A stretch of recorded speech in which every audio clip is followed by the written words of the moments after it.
What's up? What's up? The brother man, he has returned. The brother man has returned, and we're going to take a few minutes to discuss some of the trending news stories, some of the news stories I found interesting that aren't getting a lot of talk about, but they're revolving about personal finance and credit. So that's what we're going to discuss today.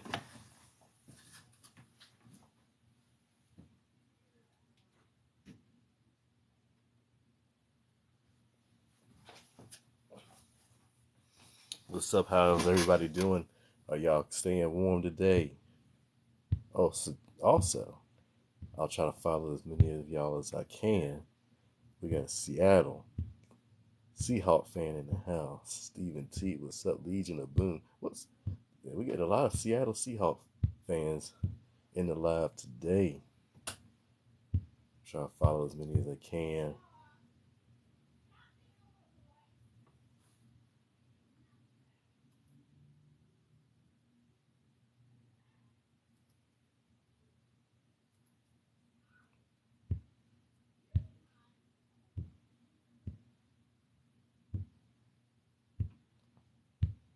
What's up? All right, so let's get into some of these news stories here, and then how, um, and we can just take whatever lessons we can from this.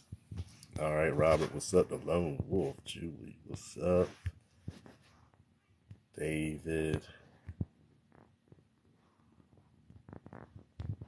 All right, so let's go ahead and get started. And if you have any credit repair questions, you have any items impacting your credit report, I do have a DIY credit repair system that helps you walks you step by step through repairing your credit from uh, pretty much any situation.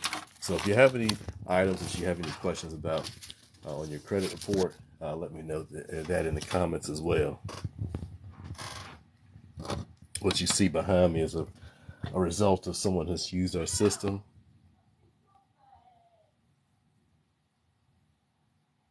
and gotten results. A 54-point increase and right into the 700 FICO score club. So let's go ahead and look in these news stories here.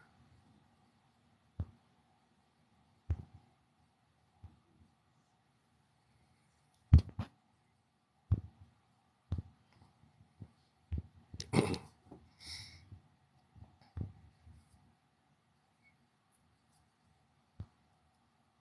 said flip the camera, bud.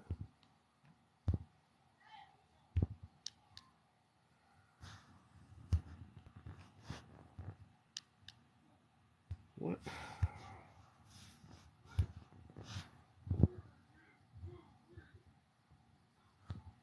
Turn the effect off here. All right, here we go. So here's the first one. It's from Fox Business. Rising car repossessions are going up, according to it's a warning sign for the economy. So what this article, person wrote this article, feels like it's a bad sign. Number of car people or behind on car payments is approaching pre-pandemic levels, and the numbers that they got, we'll see this in just a little bit. It says cars repos on the rise. People fear it's going to continue. Auto industry looks different than it did at the start of the pandemic. People were getting all the STEMI money. Lenders are more willing to work with people because they had stimulus money. They had this credit going out, this child credit going out. So lenders are working with people, but now that you don't have none of that, people are just falling behind. And it's the highest level since the pre-pandemic, since before 2019. And people are expecting it to grow because of inflation, unemployment, and people are not having the cash flow to keep up. Now, do people not have the cash flow to keep up with their car payment? We're going to get into that in just a little bit. Um, in fact, we want to get into the next paragraph. Average monthly payment for a new car is up to $718 a month. That's the average. 18%, one of six new car buyers are paying $1,000 a month. You see that 718, 1,000. How are you going to keep up with a payment like that? That's insane. That's a rent for most Well, that's the rent for where I live at. Well, traditionally it's been rent for that.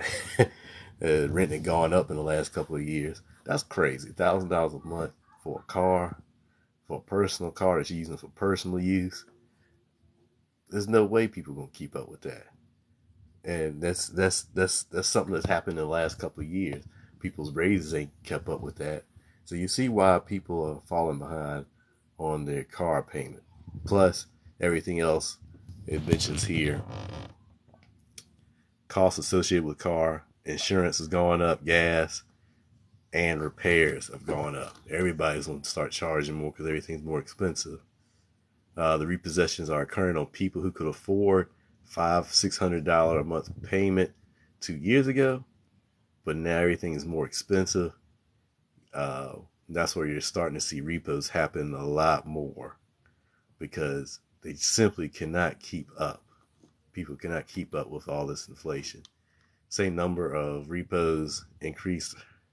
Some of this trend started in the summertime.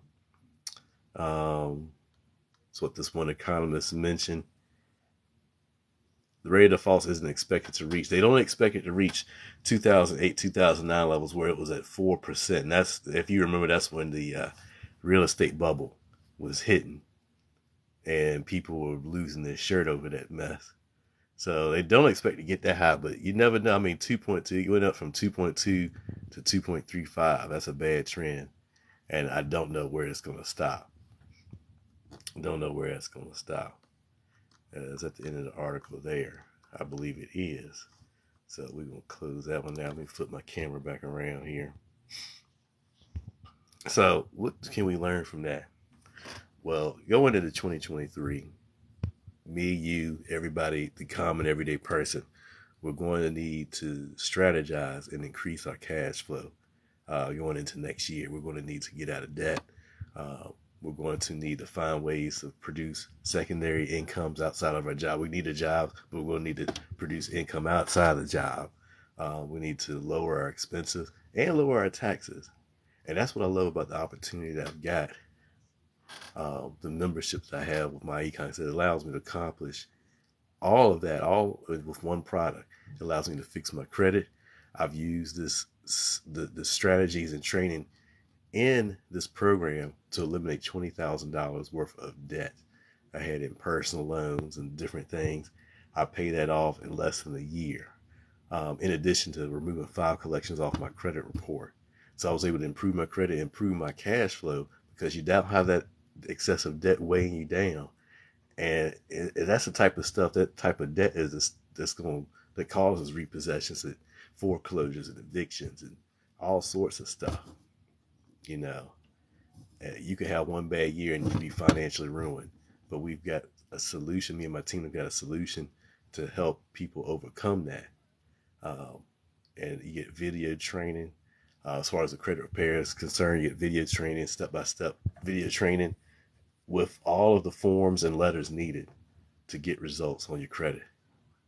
Pretty much simple. I've got did a video on my YouTube. If you want to check it out, switch the link in my bio so you can get to it. But if you go to my profile, hit the YouTube button. I did a video yesterday showing how breaking down how the credit repair aspect works. But we just know you teach credit repair. We teach debt elimination and increasing your cash flow. A lot of people didn't know that they could give themselves a raise in take-home pay at their job. Why is that? Most people are having too much withheld from their federal income tax. So that's a source of a rate, a source of a raise in take-home pay. But then we also show you how strategies to minimize your taxes and increase that, give yourself even a bigger raise using strategy, financial strategy that'll help you. And this is the type of stuff we need to be doing moving into 2023, because you see when people don't have those strategies, it's causing all sorts of financial hardship. We saw that from the article. So let's go ahead and go to the next one. And I haven't read through this one yet. I'm about to do a TikTok on this a little later on today. We're gonna read this together. Let's see what we talking about. So, CEO of one of America's home builders said we are already in a housing recession. There are two other key signs that real estate market is cool. So let's look at what they talking about here. We got a video go with this. No. Cheryl Palmer, CEO of Taylor Morrison. This is one who we're talking about. New residential construction showed that home building activity declined significantly last month. And some economists still aren't buying into a housing recession narrative. We'll see what you think. What do y'all guys think? Y'all think we headed for a bubble burst with the housing? You think we going into a housing recession? Just let me know what you think. And I'm gonna look through here, see if we got my buddies on here. No.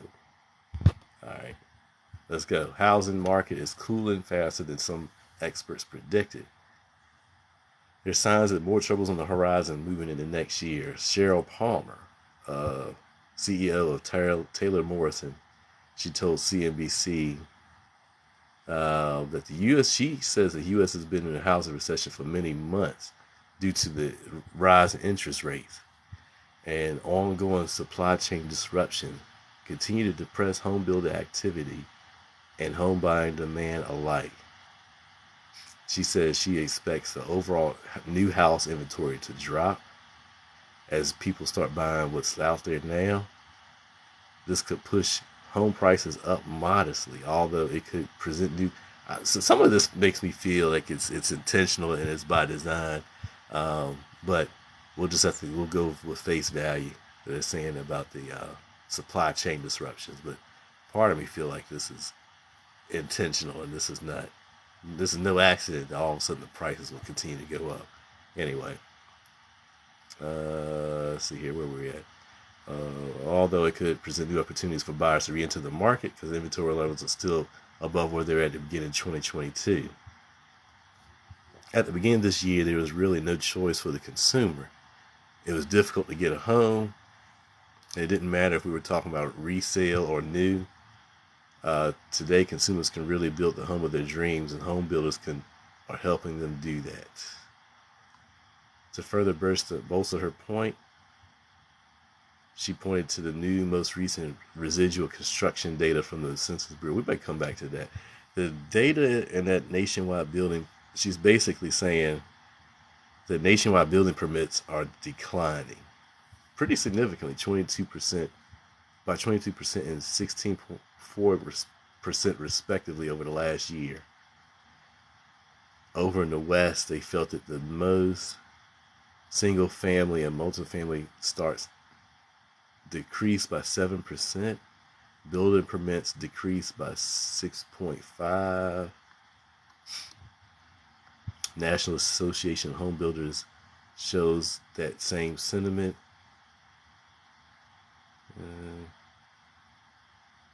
So they're expecting the next 6 months to drop to a year low because of deteriorating housing affordability. This is why I think this is no accident. Everything's gotten so unaffordable as far as housing. I personally am looking for a house now that I've kind of got my credit. In fact, when I get home, I've got to work on some stuff today. You know, I pray that I'll be able to, me and my wife and I will be able to get something this next year, but we'll see. We shall see, because I'm not overpaying for something. You know, my wife and I, we had a friend of mine, he sold a house 2015, 14. He sold it for like 120. And then 2 or 3 other people bought this house and resold it for like, you know, maybe 130, 150 respectively. We drove by that thing. This same house that my friend sold for 120 some. People are asking for $315,000 for this thing. So this is why the market lost its mind. This housing market has lost its mind. Okay, that's pretty much it. They're basically saying these trends are looking reminiscent of 2008, and it looks that way to me too. So 232. This might be the last article we do. So, we see the trends and negative trends we see in the housing market. Now, some people say it's going to continue. Some people say they might improve. Either way, if you're looking to buy a house, if you're renting now and feel that you might have to move because your landlord might jack up the rent, or if that's something, buying a house is something you've always wanted to do, you're going to need to make sure your credit is in good shape and stays in good shape. Um, because you're not going to have, even if for some reason you get the opportunity to start, the prices come down to where people will start buying it, you ain't going to have 3-6 months to fix your credit. You're going to need to be ready to go. You're going to need to be ready to go. That's why me and my team, we have been banging this thing hard. The people who come in here and fix their own credit. We see what's going to happen with cars. We see what's happening with houses. You need to be ready whenever you find something that you can afford. You need to be ready to jump on it. And if you're not, your credit ain't straight, you it's either not going to happen, or you're going to pay out of your behind. And that's why you need to fix your credit. Let me walk you through this. And now we'll leave you with these two articles here, because I'm going to have to head out here a little bit. But I'm going to show you what this system looks like here. And like I said, you can go to my profile, hit the YouTube button, and I've got it there too. That video, I walk you through how to clean up old personal data and how to send off your first 609 dispute letter. But this is what our system looks like.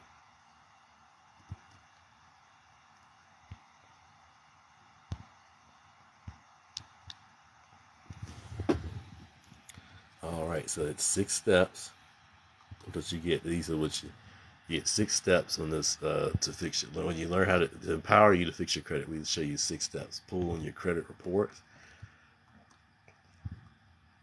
freezing your secondary bureaus, finding errors, starting the dispute process. Excuse me.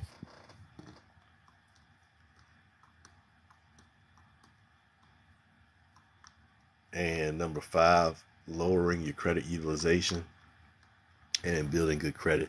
All that's covered. You get these videos here that walk you step by step through the process.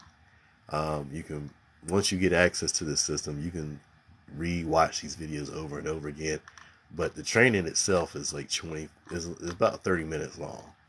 But you can come here, watch these videos over and over again, so you can till you learn what you need to know.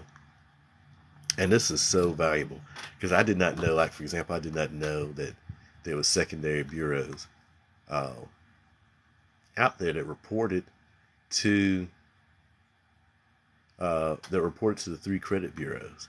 I didn't know that. There's some 50 bureaus, reporting agencies, 50 plus agencies. These 5 are the biggest ones, and they will report things like public records, rental history, mortgage history, traffic tickets, student loan, medical bills, collections, credit cards, all that stuff. These small companies will feed that information to the 3 credit bureaus, and the bureaus will take that and compile your credit report and corresponding credit score with that information.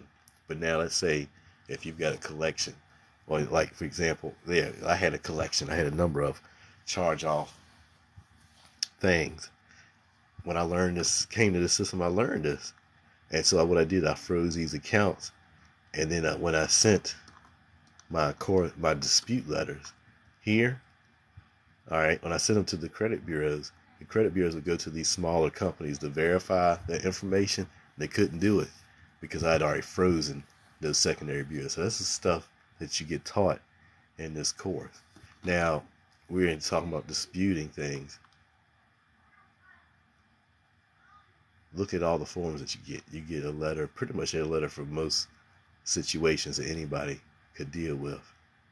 But you get the letters already written up for you. Plus you get this create a dispute letter feature. right? And it writes a letter for you. You just put your information in, and it writes a letter for you. So we've simplified and make the process very simple for you, right? So this is what the training looks like, and thousands of people are getting results using this training.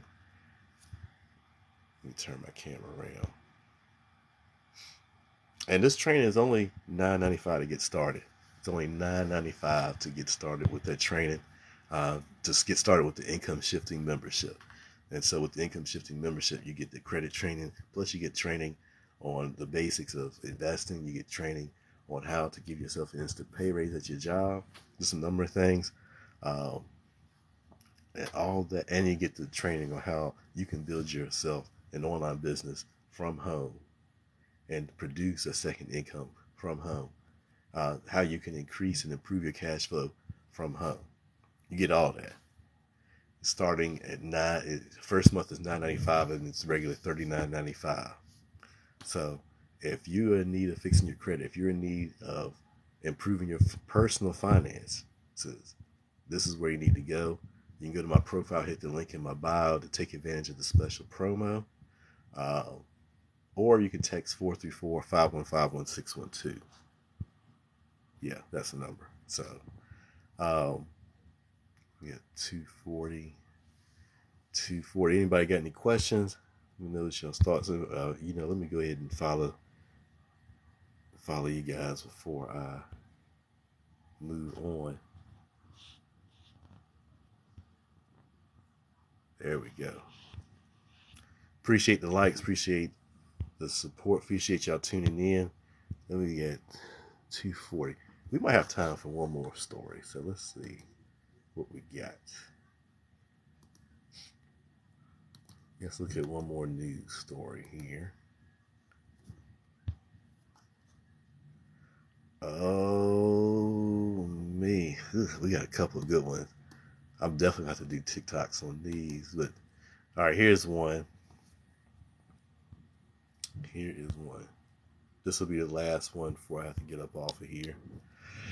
If you got Wells Fargo, you might want to pay attention. Wells Fargo. Didn't they get in trouble? You remember they got in trouble with this a few years ago? They in trouble again.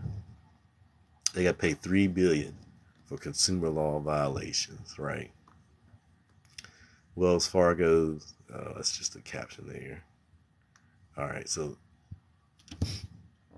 consumer banking giant Wells Fargo agreed to pay $3.7 billion to settle charges that it harmed consumers by illegally charging fees and interest on auto loans and mortgages, as well as incorrectly applying overdraft fees against savings and checking accounts. Yep, see, they don't learn their lesson. They did that a few years ago and they had to pay. They added it again.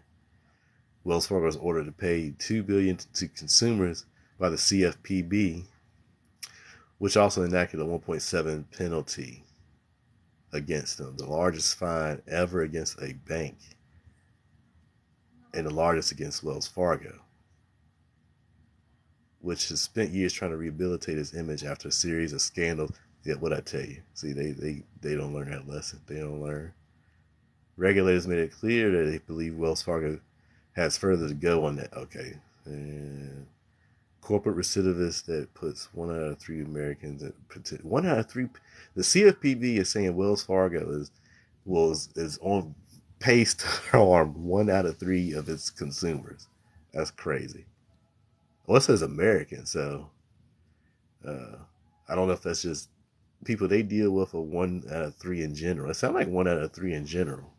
The bank's pattern of behavior makes it necessary for regulators to take additional actions against them. Wells Fargo.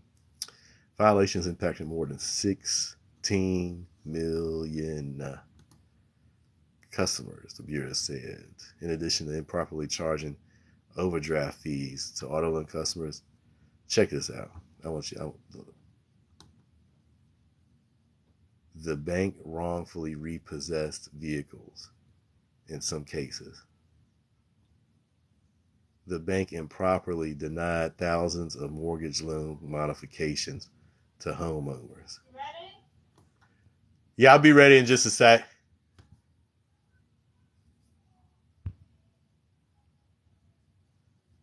So I'm gonna have to come back to it. Yeah, we're gonna talk about this some more. We're gonna be talking about this some more. So let me turn this around. So this is why we teach people how to work on their credit, how to identify areas, because you see companies do not care. They will mess you up in a bad way, and they take advantage of people. We're gonna fight that mess. So I'm gonna get up off of here. I might jump on here a little later on tonight. We're gonna talk some more about this. All right, peace.